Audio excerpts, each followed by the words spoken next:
Are you making one of the three classic mistakes that can doom your relationship? Now, there's lots of little things that people do that can undermine their relationship. There are really three kind of meta strategies or meta destructive strategies, I should say, that are really a big problem. And that's what I want to talk about in this video. See if you can recognize yourself in any of them and certainly make a point to know what they are and avoid them if you want to make sure that your relationship not just goes a distance, but actually thrives through the years. So the first mistake is waiting too long to get help. People kind of want to put their head in the sand or deal with other things or assume that problems will take care of themselves, but the reality is that that's very rarely the case. Especially in our modern world where we have so many different influences and so many different pulls on our attention and distractions, it's very difficult for people to put the attention, time, and energy that's necessary into actually restoring something that's not working in their relationship. They tend to just kind of want to avoid it or wind up inadvertently avoiding it. So you want to pay attention and not wait too long. There's kind of also a stigma that a lot of people have around getting help. They feel, well, people have been getting together for millions, well, maybe not millions, right? But certainly in our modern world, hundreds of years under what we generally consider to be, modern understanding of marriage. Certainly the last 20 or 30 years have been a huge change. But the point is that people still feel, well, it's human nature, right? It's love, it's reproduction. We should be able to figure it out. But really nothing can be further from the truth. It's so useful to get expert help. Somebody who can actually look at the two of you and understand what the dynamics are to let you know where things are going wrong. So point one, you don't want to wait too long. As soon as something's not feeling right, and look, we all have bad days, right? But if a problem kind of keeps coming up over and over again, or it's staying around for more than a couple of months, then you really want to seek some kind of professional help. Number two, people give up too soon. People don't feel that they're making enough progress fast enough in turning the relationship around, and they give up on it. Oftentimes because they don't appreciate the fact that it can take a very long time to get the relationship back to the place they want it to be. Particularly because you have two people involved and both people really have to be applying themselves.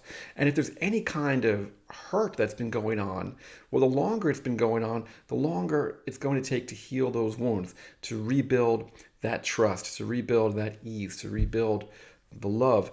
So it's not just like you can, go to the hospital and get an antibiotic IV, or put a cast on it. It really takes a lot of consistent time. And the longer something's been going on, obviously not just the longer it's going to take to heal, but usually it takes longer to heal than the amount of time the problem has been going on. Not always, but that's why you don't want to give up too soon. You want to stay at it and recognize that it's probably going to take some time and effort. And what's the number three meta problem? Well, the number three meta problem is thinking that the grass is always going to be greener. People don't typically realize that they are part of the relationship, and no matter what they think the other person is doing, they're also part of the problem. And I know this might sound a little confrontational to you, but hear me out. It's not about right or wrong. A relationship is by definition a dynamic between two people, right? So the other person is doing what they're doing because of what you're doing. Now, they might not be reacting in what you think is an appropriate way, but you're playing a part in it. And sometimes, frankly, we also do things that we don't realize are kind of destructive just because maybe of who we typically are around versus what our partner is like personality-wise. For example, I talk to a lot of clients and they come from very competitive fields of business, and they oftentimes wind up bringing that home with them, but they're married to partners who are kind of more heart-centered, and they don't want that kind of butting heads, right? And the person that's coming to me might be more inclined to want to hash things out, be verbal, attack a problem. Well, this other person, their partner, they kind of want to pretend it's not there, let it gloss over, or be more collaborative, and that results in a clash. And if you move on to somebody else, well, the chances are you're going to be attracted to a similar type of person next time around. You're going to be bringing yourself with you into that equation. So unless you change you, it's probably not going to be a whole lot different. The reality is that there are certain skills that go into a long-lasting, positive relationship, and anybody can learn them, but they're not things that we just naturally tend to know. They just aren't. So my point is that almost any, not Absolutely, but almost any two people could be married and make a pretty good relationship out of it, if not a great relationship out of it, by applying the skills that I teach. But you're not married to just anybody, right? You're married to your partner. You got together, I'm sure, for good reasons. So there's a lot there. You got to take your focus away from what's wrong, put your focus back on what's right. Don't think that everything's going to go away just by going with somebody else. There's always going to be something. So you're really much better off working out the issues in the relationship that you have. That's it. So in review, what are these three meta negative strategies? Number one, waiting too long to get help. So make sure as soon as there's a problem that kind of keeps cropping up, and if it's not resolving after a couple of months, seek some kind of professional help. Number two, don't give up too soon. Recognize that it could take time to change. It can take time for your partner to change. It can take time for you to change.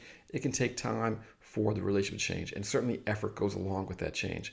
So don't think it's just going to be like snapping your fingers or, reading one book or going to 2 or 3 sessions of therapy and it's all turned around. It's going to take longer than that. And number three, don't think that the grass is going to be greener on the other side. Don't think that if you were just with another person, everything would be okay. The reality is that that's probably not true. You are much better off focusing on and fixing the relationship that you already have, the one that you have positive history with. I hope you found this information useful. Take it, apply it to your relationship today. If you're interested in getting an absolutely free course on relationships, just go to my website and enter your name and email. That's www.guyardito.com. Until next time, remember, life is an adventure. Live in love.